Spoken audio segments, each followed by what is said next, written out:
ऊंचे दरख्त की मोटी शाख पर बैठा कालू बिल्ला इधर उधर देख रहा था। जैसे ही उसे कछुआ खाना लेकर आता हुआ दिखाई देता है, वो दोबारा कू कू की आवाज निकालता है। कालू जी ने कोयल की आवाज निकाली है, इसका मतलब है शिकार करीब आ गया है। दोस्तों, ऐसा कहते हुए काली बिल्ली दरख्तों के पीछे से निकलती है। कालू बिल्ला और काली बिल्ली दोनों कछुए को रोक लेते हैं। ला, ये खाना हमें दे दो।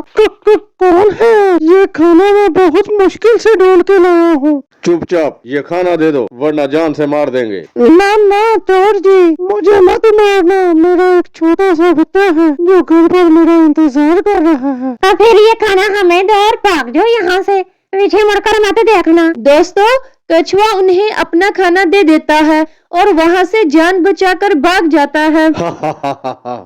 मेरी रानी, ये काम बहुत आसान है और खाना ढूंढना सबसे मुश्किल काम है। पर कालू जी, मुझे बहुत डर लगता है। जिस दिन चोरी हमारी पकड़ी गई ना, तो बहुत मार पड़ेगी। ना मेरी रानी, वो दिन कभी नहीं आएगा। छीन लिया, उन्होंने मुझसे सारा खाना छीन लिया। मेरा बच्चा भूखा है, वो क्या खाएगा? मैंने बहुत मिन्नतें की उनकी, लेकिन जालिमों ने मेरा खाना छीन लिया। कछुए भैया प्लीज चुप हो जाएं। लो, ये खाना आप ले लें, मैं अपने लिए और अपने बच्चों के लिए और ढूंढ कर ले आऊंगी। लेकिन ये कब तक चलेगा? आज मुझसे खाना छीना है, वो कल किसी और से छीन सकते हैं। कालू जी, कल हम क्या खाएंगे? किसको रोकना है कल हमने? कल जो भी मिला हम इसको रोक लेंगे। हमें तो खाना चाहिए, बस खाना। दोस्तों, दूसरे दिन वो काली बिल्लियां फिर से दरख्त पर छुपकर बैठ जाती हैं। कालू बिल्ला एक बड़े और ऊंचे दरख्त की मोटी शाख पर बैठ जाता है और काली बिल्ली झाड़ियों के पीछे छुपकर बैठ जाती है।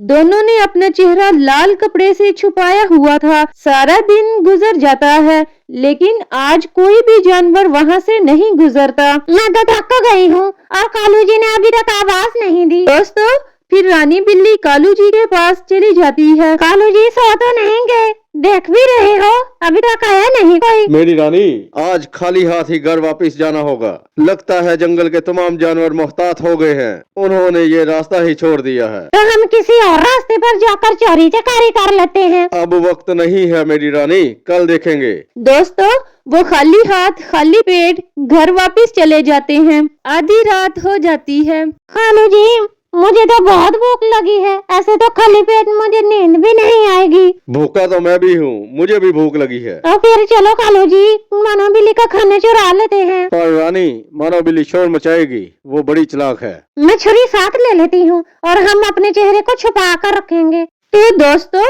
वो दोनों मिलकर मानो बिल्ली का खाना चुराने के लिए घर से निकलते हैं। चीकू बेटा, सुबह आपकी नानो जी आ रही हैं। आप सुबह सवेरे ही उठकर जाना और चश्मे के पानी से नहा लेना। मम्मा जी, मैं थोड़ी सी बर्फी डालूं? चीकू बेटा, ये बर्फी और जलेबी मैंने आपकी नानो जी के लिए ला कर रखी है। कल जब आपकी नानो जी आएंगी ना, तो आप अपनी नानो जी के साथ ही खा लेना। दोस्तों, मानो बिल्ली के दरवाजे पर घंटी बजती है। मम्मा जी, मैं देखता हूँ, लगता है कि बाहर नानो जी आई है। चीकू बेटा, ऐसे दरवाजा नहीं खोलते, पहले पूछ लेना। नानो जी की आवाज पहचान कर ही दरवाजा खोलना। दरवाजे पर घंटी फिर से बजती है। कौन है बाहर? बिल्लू की आवाज में बोलो, बिल्लू की आवाज में। मैं हूँ मानो बिल्ली। बिल्लू, मेरे पेट में बहुत तकलीफ हो रही है। दोस्तों, कालू बिल्कुल बिल्लू भैया की आवाज में बोलता है। मम्मा जी, ये तो बिल्लू अंकल आए हैं। फिर मानो बिल्ली जैसे ही दरवाजे की कुंडी खोलती है, काली बिल्ली मानो बिल्ली को छुरी दिखाती है। गर्दन काट दूंगी तुम्हारी अगर चोंच उड़ा के। कौन है आप? चोर बिल्लियां मानो बिल्ली के घर में जबरदस्ती घुस जाती हैं। जो कुछ भी है जल्दी से निकाल दो, वरना छुरी से मार देंगे। ओए छोटे, तुम बताओ कहाँ छुपा के रखी है तुम्हारी माँ ने खाने वाली चीजें? चोट आंटी, ये तो जलेबी और बर्फी है। ये तो मेरी मम्मा ने नानो जी के लिए रखी है। आप कल आ जाना, हम तीनों मिलकर खाएंगे जलेबी और बर्फी।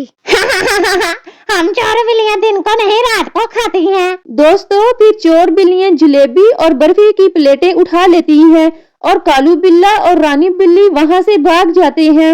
हम लुट गए, वो जालिम चोर हमारा भी खाना छीन कर ले गए। मम्मा जी, अच्छा होता कि मैं पहले ही बर्फी चट लेता। ना नानो जी को मिली ना मुझे। दोस्तों चीकू की मम्मा चीकू की बात सुनकर हंसने लगती है। हाँ चीकू, मुझे क्या मालूम था कि चोर आने वाले हैं। मैं तो खाऊंगी बर्फी। और मैं खाऊंगा गर्मा गर्म जलेबी। दोस्तों चोर बिल्लियां घर जाकर मजे मजे से बर्फी और जलेबी खाती हैं। मुर्गे जी चलो घर चलें।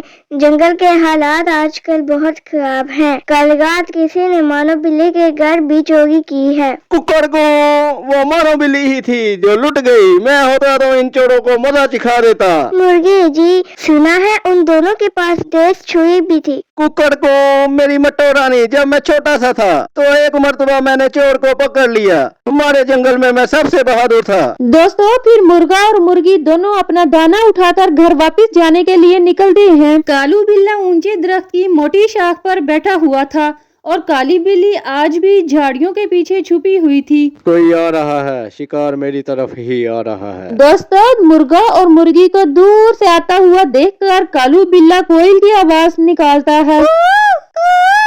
कोयल की आवाज सुनकर रानी बिल्ली जल्दी से झाड़ियों के पीछे से निकलती है। दोनों काली बिल्लियां मुर्गियों को रोक लेती हैं। देखा, मैंने आपसे कहा भी था कि जल्दी घर चले। ज्यादा बोलो मत, चुपचाप दाना दे वरना जान से मार देंगे। कुकर को चोरी करना बहुत बुरी बात है। क्या अच्छा है क्या बुरा, हमें सब पता है। ये कहते हुए कालू बिल्ला मुर्गे से दाना छीन लेता है। मुर्गा भी बहुत चालाक था। मुर्गा कालू बिल्ले के कान पर काट लेता है। वो अपनी तीखी खतरनाक चोंच से पूरा जोर लगाता है। रानी, इस गंदे मुर्गे ने मेरे कान पर काट लिया है। तो दोस्तों वक्त जाए किए बगैर मुर्गी काली बिल्ली को पकड़ लेती है और वो भी अपनी चोंच से रानी बिल्ली के कान पर काट लेती है। हाय मैं मर गई, कालू जी इसकी चोंच तो बहुत नकीली है। हाय मैं मर गई। शोर सुनकर गार में बैठा मंगू भेड़िया वहां आ जाता है। दूसरे जानवर भी बागम बाग वहां पहुंच जाते हैं। सब मिलकर चोर बिल्लियों को दरख्त के मोटे तने से बांध देते हैं। कुकर को मैंने पकड़ लिया, मैंने ही चोरों को पकड़ लिया। इनके चेहरों से मास्क तो हटाओ, पता तो चले ये हैं कौन। मैं हटाता हूँ। फिर कछुआ चोर बिल्लियों के चेहरों से लाल मास्क हटा देता है। चोर, ये तो कालू रानी है। मेरी अम्मी जी की बर्फी और जलेबी तुम दोनों ने ही चुराई थी। कुकर को मारो, सब मिलकर इन्हें मारो। ये चोर हैं, ये काले चोर हैं। दोस्तों फिर वो सब मिलकर चोर बिल्लियों की खूब पिटाई करते हैं और मार मार कर उन्हें अपने खूबसूरत जंगल से निकाल देते हैं। कालू जी मेरे कान में बहुत दर्द हो रही है। रानी बहुत चोटें आई हैं, मुझसे तो भागा भी नहीं जा रहा। तो यूं काली बिल्लियों को चोरी करने की सजा मिल जाती है। प्यारे दोस्तों इस कहानी से हमें ये सबक मिलता है कि चोर कितनी भी एहतियात कर ले, एक न एक दिन जरूर पकड़ा ही जाता है। दोस्तों वीडियो को लाइक, चैनल को सब्सक्राइब करना मत भूलिएगा। आपका शुक्रिया।